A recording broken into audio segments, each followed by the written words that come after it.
Welcome to Taking Stock on Monday, the 27th, 24th. I'm jumping ahead here. July 2023.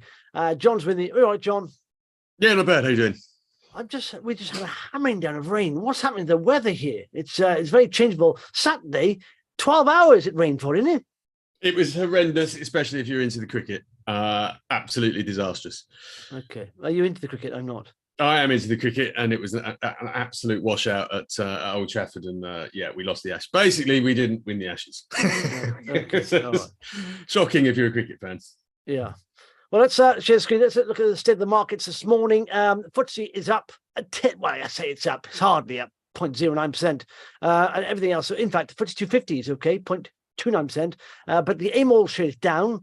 Some of the rises on the FTSE 100 will be covering smaller microcap stocks generally, but it's always nice to look at the big rises and falls on the big indices there. Ocado settled litigation apparently. Vodafone's got some results out, Q4, new CFO. Persimmon, some of the house builders, some news on that today. We'll cover that about Rishi Sunak making a pledge to build 1 million homes. What are the fallers today on the FTSEs? Burberry International flying, I suppose, with all the problems in roads and the fires, all that stuff. Hargreaves Lansdown is down. It's had a good little run, though, that for a while. BAE Systems. Marvelous stuff. So, anything caught your eye, John? I'm just looking on front page of Vox here, and we'll talk about this actually in a bit. But there is Kromek. Yeah, Kromek. What do they do? What are they about? They provide technology for basically nuclear and biological threat detection. And they are on the cusp of profitability. Really strong results, record results. Did a big fundraise after the period end. So plenty of cash in the bank. Really good company. Works with various defense agencies, DARPA over in the US, and lots of sort of civil projects as well. Yeah. Well, do you know what I quite let's look at the chart of that. It's been a bit of a hard ride for shareholders there, but that's the chart pretty much. It's come down from I'm scrolling out. Yeah, it has been a hard ride. Still scrolling out. Look at this. Wow. So literally IPO'd back in when? 2013 at 75 pence a share. It's now down to 5 pence a share. Yeah. But is this a bottom? But yeah, the growth is good. It's still sort of loss making, but Ebitda, say, profitable. Yeah, but it swung to an Ebitda profit in the second half. So on track to be an adjusted Ebitda level. Not that I'm a huge fan of the adjusted Ebitda metric, but nevertheless, it is a measure of profitability, and they are on track to hit it. As I say, record sales, lots of sort of research projects coming in, lots of commercial contracts as well. It's a really nice company. Definitely worth a look, especially at that price. Yeah. Do you know what? Whenever I'm looking at companies and they got adjusted EBITDA, I never do that. When I go through the spreadsheet, I literally do EBITDA because it is, earnings before interest, tax, depreciation, amortization. And that's all you should do it. Then how much more can you adjust it? I know, but then they add in share-based payments, one-off payments. Yeah. Every year there's one-off payments. So if you just strip it back to literally EBITDA, and then you got a bit more accurate reading. I tell you another bit worth looking at. I do like intelligent ultrasound. And there's a thing here because they're into AI, and even though it makes up a small proportion of their business at the moment, it's growing very quickly. And what is it? Is like the AI was up to 700,000. This is 6 months. They're going to do a release of this soon. It's up to 700,000 from 300,000. Now, if you look back at their final results, they did 700,000 for the year in AI. So they've now done that in 6 months. I do like, and literally it's being used by the big guys. Their technology, is it GE and all that? GE Healthcare, yeah. GE Healthcare, biggest provider of this ultrasound equipment in the world. It's got something like 40 or 50% market share. So absolutely enormous for sort of neonatal scanning. It's good to see the AI revenues coming through. Yeah, basically what that is it's essentially an optional add-on for GE machines. So GE sells a machine. It's up to the clinicians who are using it to decide whether they take the AI add-on. Yeah. And this is evidence that they are taking it, and that's good news because they don't have to. And there is a sort of a view in healthcare that it's a sector where healthcare practitioners are reluctant to use AI on the basis that they have the expertise, that they can do the job better than a machine. What this is it's not replacing them; it's supporting them. And I think as the healthcare industry recognises that, these revenues should continue to grow much further. It doesn't replace them, supports what they do, makes everything a lot more easy and quick. So, also very, very important for relieving some of the pressures we're seeing on healthcare systems around the world. Really nice little company. Yeah, it is. What I quite like is I think 10 million revenue last year. What's the market cap is that's around about I think 28. I think IOG, but they got enough cash to get its profitability, which is going to be next to 28 million. Yeah, and yeah, it's very interesting. And like I said, it's one of those things where when you have small tech companies like this, and you've got the biggest companies in the world using their tech, that validates it. Why haven't GE got that? Because they are the biggest in the world. This company, and that's what I like about the small micro caps in the UK space. There are companies out there with excellent technology that are being used by the big guys, and so that's validation that you'd have to, to a certain extent, you don't have to do your own due diligence because the biggest company in the world has. And there's a lot of companies in this market. It's not uncompetitive. So they have actually done very well to get selected by GE. It's very interesting as well. I mean, just sort of on the AI thing, I'm seeing a lot of companies now sort of jumping on that AI bandwagon, for want of a better word. And these Intelligent Ultrasound has been doing this for a while. This is not bandwagon jumping stuff. Yeah. Nice company. By the way, if you are on YouTube, by all means, subscribe, hit that like button, and you can comment. And I'm not sure if you can comment if you haven't subscribed, but subscribe anyway. And you get we try and do this at 11 o'clock every morning, Monday to Friday. Comments from William over the weekend. Last thing, we said, I agree with John. Building stakes, because we have an argument here about, not an argument, it's a discussion about. I love micro caps. I love small caps. I've dabbled in big caps. I started in big caps. I got a bit bored with them. I love micro caps because, Intelligent Ultrasound, you can find excellent little companies with good tech, and there is world-beating tech, or but anyway, and I said, it's sort of thing about saying how much can you make in stocks, basically. But William says, agree with John. Building stakes in durable large caps with competitive advantages and long growth runways is better strategy for the majority of investors to make money than trying to fish around for minnows that you hope become sharks. Yeah, but that's what I say. A level of quality is that. It's literally, in my mind, I look at micro cap stocks that have cash, that are going to be profitable. So their tech is almost validated by bigger companies. And IUG is an example of that. Anyway, this William goes on to say the majority of these companies stay as minnows. You're right there, and your chances of finding a true long-term winner is rare. It's true. But it's not actually that rare if you do a lot of research, but you can make a lot more money in microcaps if you find good quality businesses, and there are plenty out there. This AIM, listen, there's a lot of rubbish on there. There is absolute rubbish. They'll stay, microcaps, and the market cap may get a little bigger, just an issue of equity. But there are some that will have phenomenal returns. And you can look back, and in fact, one of the companies recently, in fact, Ondo has done really well recently. Okay, It's maybe got a little ahead of himself, and it's got excellent technology. I don't hold that. In fact, it's a bit of a drop today because someone's selling there. I've been looking at 10,000 batteries, about $3,000 sales going in there. I think the final results coming up. But anyway, but I would bet John would make more money over the long term than someone chasing metals and biotech stocks on AIM.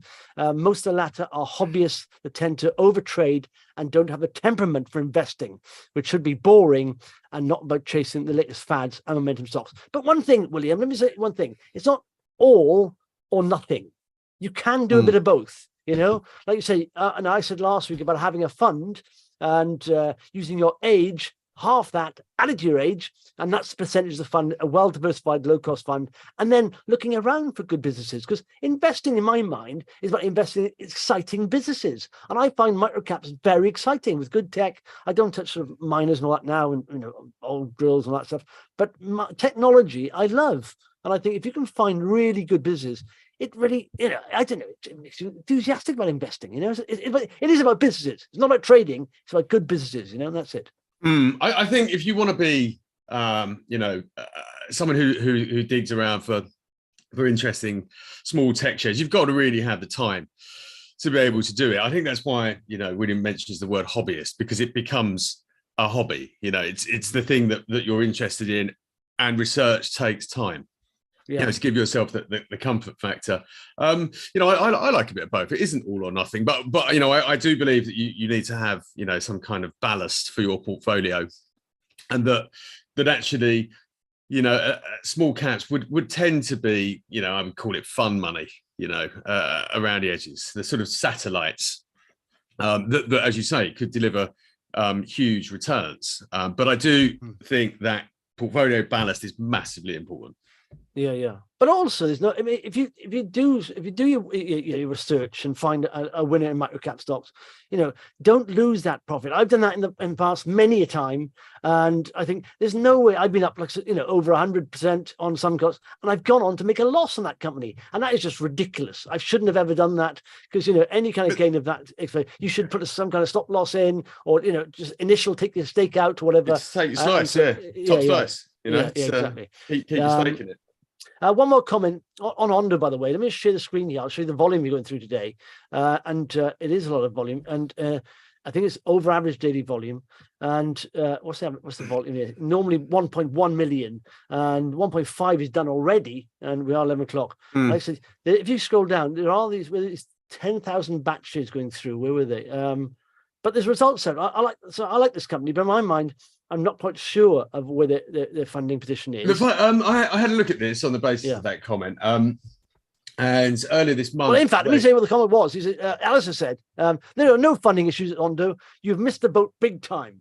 I don't believe I have. I never worry about missing boats. It's I don't. Again, I mean, this is something that I've long stood by, that fear of missing out is a powerful force in markets, and people will chase stuff higher because they believe that they're missing out on mega returns. And I don't know why, but I just I don't have that.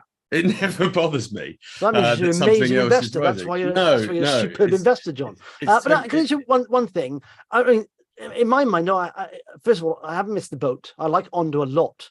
And I will look if the results come out. The final results are out, I think, this week. So it just gives you a clearer picture of where they are. And I did say to Alistair, listen, I really want this to do well. It's one of those British businesses, a UK business that has global appeal, and their tech is very relevant. But I'm just saying I would like to see the finances. I know they raised 800,000 plus warrants a month or so back. That's right. Well, no, in July they restructured they have 5-year loan notes with HomeServe.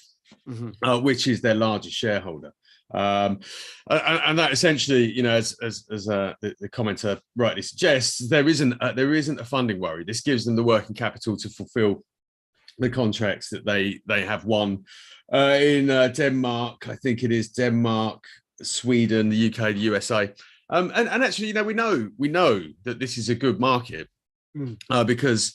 Across the pond, and in fact, listed here, but largely operating in America, you've got Water Intelligence, which is also doing minimally invasive leak detection.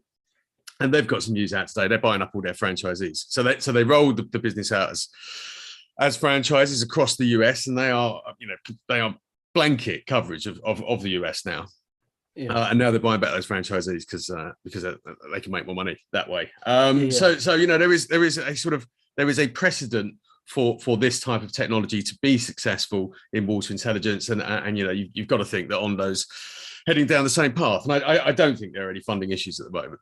No, but listen, in my mind, right, this company has a promising future. You can tell by the contracts they've signed and the amount of contracts they have signed and just the size of the market, it could be a very good business. I mean, all my concern was I want to see the financial results to see how much they burned last year, how much they got left, because those restructured convertible loan notes help them. I think they're not payable in 2026 now. So that helps them. But I mean, short-term wise, I just want to see where they are, funding wise as well. Oh, absolutely. I think it'll be a cracking business. I really do. And you can see the chart there. Amazing rise from literally six pence up to 36 pence, and now there's a bit of volume coming in. Maybe warrant holders. I think the warrants were like exercised about 20 pence, so maybe someone is selling a few warrants. Who knows? I don't know what's going on there, but like I said, wait until it's the final. Interesting read. The financial results will be this week, hopefully. Okay, let's look at some winners and losers. Let's go to the front page of Voxer Winners. In the style group, are you aware of those, John? Vaguely. Yeah, well, essentially online fashion. The guy was, I I think it was a BBC Three documentary on him, Adam guy from Essex, and they were literally, really capturing social media and modeling and all that, and selling lots of clothes. And it's like I said, a lot of online retail, even the big guys, ASOS, Boohoo, are running into issues of late. So small guys, of course, are going to suffer. Anyway, this is going to, it was going to be liquidated or going to liquidation. But now that's been reversed, withdrawal of the winding up position. So what we've got here is a near-death experience happening, and then almost falling off the edge of the cliff and not. So it's going to become a cash shell now, by the looks of it, where they're going to invest in looking for acquisitions, pretty much. But that, almost like a near-death experience, back from the dead experience, has made it go by 260% today. So I say it's gone from almost dying. It's almost like that. Stand clear, everyone, and ICU, isn't it? Where the pumps on someone, and it's recovered. Canadian, obviously, Petroleum as well. They do work with I'm not that familiar with them, but they've got a JV with a company, and they're looking at this place in Coal Creek, a JV letter of intent here, working in that area. Are you aware of those, John? Nope. Do you ever touch oil and gas or reserves or mineral? Not as an investor. Not as an investor. I mean, as I said the other day, I think it's possible for those who spend the time, understand the industry, to do well in this market, but it's outside of my comfort zone. It's well outside of my comfort zone. I like renewable energy. I'm interested in renewable energy, and actually you do see some examples where you've got oil and gas producers that are transitioning in some way to renewables, or using renewables, miners in fact, using renewables to make their operations more environmentally friendly. So I think there is a transition taking place. I mean, I don't necessarily subscribe to Mark Carney's stranded assets theory in its entirety, that there is all these hydrocarbons in the ground that will never be burnt, because if we do burn them, then the planet is doomed. We will never get to net zero. But at the same time, I do think that the general direction of travel is towards renewables. There are transition, fuels, gas in particular, that will be important for many years to come. And obviously, we still see a lot of petrol and diesel cars on the road, and in the air.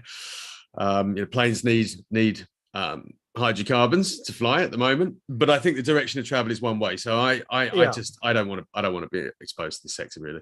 No, in fact, a friend of mine on the road there just had his first EV car. It's a Kia something, EV6 or whatever it's called. But he said it's the best car he's ever driven. He said the tech is amazing and it's so fast. They are fast. And I'm thinking now, I wouldn't mind getting an EV. And in fact, crossing over here, one of the losers today, Berkeley Energia in Spain, and I years back, I invested in this company. It's a uranium miner, but they're having problems with planning permission, of course, because mining uranium is quite a delicate issue on the sort of environmental front. So they're having problems there, and there's Spanish politics involved. The general election, I don't know, if the income or the winner will be more friendly or more, on side with that. I don't know, but it looks like by the drop in the share price there that it's not going well. To be honest, I think uranium is going to be interesting. It was very, very out of favor for many, many years after Fukushima. Japan retrenched from nuclear energy. Germany has since retrenched from nuclear energy, and so the uranium price was pretty lackluster for a long time. But there is now a push to kind of to build a lot more nuclear, and as we're seeing here, and so I think uranium has arisen. And but if I was going to play uranium, I'd go for yellow cake. Yeah, which buys and stores it.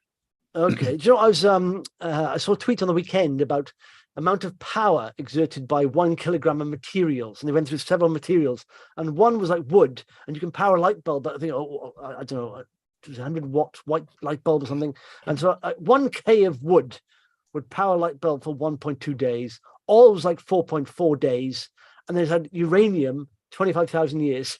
So it just for 1K of that. So you can see the power of that. But do you know what's very interesting here is S4 Capital, which is run by Martin Sorrell, Sir Martin, who was what was I can't think of his last company. What was WPP. He was WPP. Yeah, the bigs were advertising, and he spun this or went solo, didn't he, on this? And in fact, he was kicked out of WPP. I don't know. We won't go into the details of that. Anyway. But yeah, but he built WPP from the ground up. So. Yeah, huge company. Yes, one of the biggest players. And so there's here he goes. The legend starting his own company, and. Literally, they come up with a profits warning today. They've got a bit of debt there, net debt, 115 million. And what's the market cap? They are 650. But look at the chart on this. It's a typical whole pipe potential chart. S4 is ticker there. And if you go back, the excitement of Martin Sorrell coming on board here went from like £1, and then you've got the typical bull market run up to £8.50. Now it's back down to £1. Now, it's read across from all these kind of, like I said, if you look at the big guys where they're struggling, even advertising, then if they're struggling, or the well-known guys with good reputations, if they're struggling, then you can read across to other parts of sectors like that. And so the small caps are going to be struggling massively, unless they've got something super special. Same with online advertising, isn't it? Like Boohoo and ASOS, those are struggling. The smaller ones are always going to be struggling. So, I mean, in the advertising space, if S4 Capital is struggling, other advertisers who rely on advertising revenue are going to be struggling, Yeah, I mean, it's not a small company. They're turning over £1 billion a year. So it's built up a very sort of strong, big position in the market quite quickly, and it's very very much sort of digitally focused, as you would expect in this day and age. But it screams of the macro story to me that the backdrop. When advertising is weak, and we've seen that across the board. We've seen that even with some of the largest tech companies in the world. When advertising is when the economy is weak, these are like the canary in the coal mine.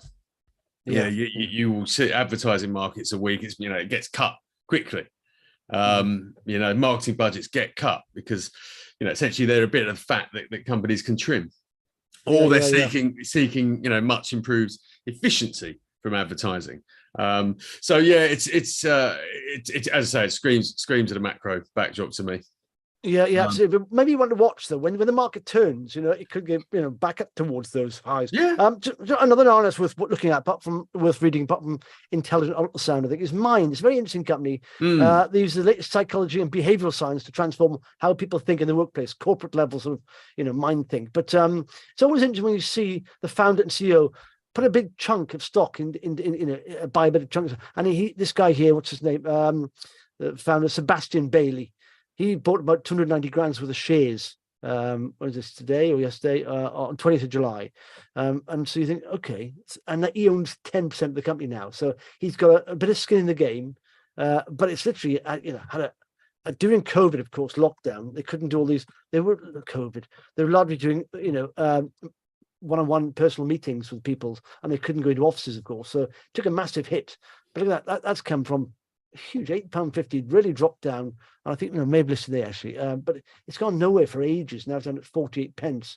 But I think he thinks it might be undervalued. It is an interesting company, and companies are very much interested in these kind of tools to essentially they're training tools. They're sort of personal development, all that stuff, coaching. They're focusing very much on becoming a digital company. Making everything more digital, so you don't have those sort of one-on-one problems. But I think it's quite interesting. Selling into large businesses. Is it profitable yet? But they're cash generative. So they generated 3.1 million in cash during the first half of this financial year. So this is moving in the right direction, and that share price potentially represents an opportunity, and obviously the investor thinks the same. Yeah, but also, anything in the mental health space is very quite hot, and it may not sort of pay off yet. But when markets pick up a bit and companies get a bit more liquid, then they pay more attention, they spend more money on it. Maybe so I've been thinking one for the watch list. Maybe the fact that this founder's dipped into his pocket is interesting. Yeah, I think this is less about mental health and more about sort of business performance. But using psychological mental health thing, isn't it? Really, it's psychometric testing. Yeah. It's psychometric testing. So basically, I've done these things at work, and you you answer, 1,000 questions or whatever it is, and they tell you your innermost secrets, the things you don't know about yourself, and how you can improve the way that you. I don't know if I want to know that. No, probably not. Keep me. It was quite useful. It's quite interesting. Yeah. Okay, let's go quickly finish on 3 top business stories. More sort of dreary news. UK firms grow at slowest in 6 months. And the PPIs. So this is the Purchasing Managers Index, showed a reading of 50.7. Below 50, of course, is contraction. So slightly above that, but it's down from 52.8 in June. And it's the biggest month-to-month drop in 11 months. What's worrying as well, though, but maybe it's darkest before the dawn, the hour. The loss of momentum was most severe in manufacturing, which accounts for about 10% of economic output, where PMI dropped to 45. Which is lowest since May 2020 from 46.5. So we are still seeing a slowdown, which of course, I keep saying bad news is good for the markets because with a slowing now economy, that means the Bank of England is a little bit worried about ratcheting up interest rates because they are working. It's lagging, but it's hurting in certain sectors. And I think if we see this continuing, prices won't continue to rise. And that's what the Bank of England are looking at. And so this is really bad news is good news story in my mind, Yeah, I mean, the only positive is that inflation is seemingly receding, but these are shocking numbers. And actually, I mean, the UK's are bad. You want to have a look at Germany's. Crikey, yeah. Germany's flash manufacturing PI is now down to where is it?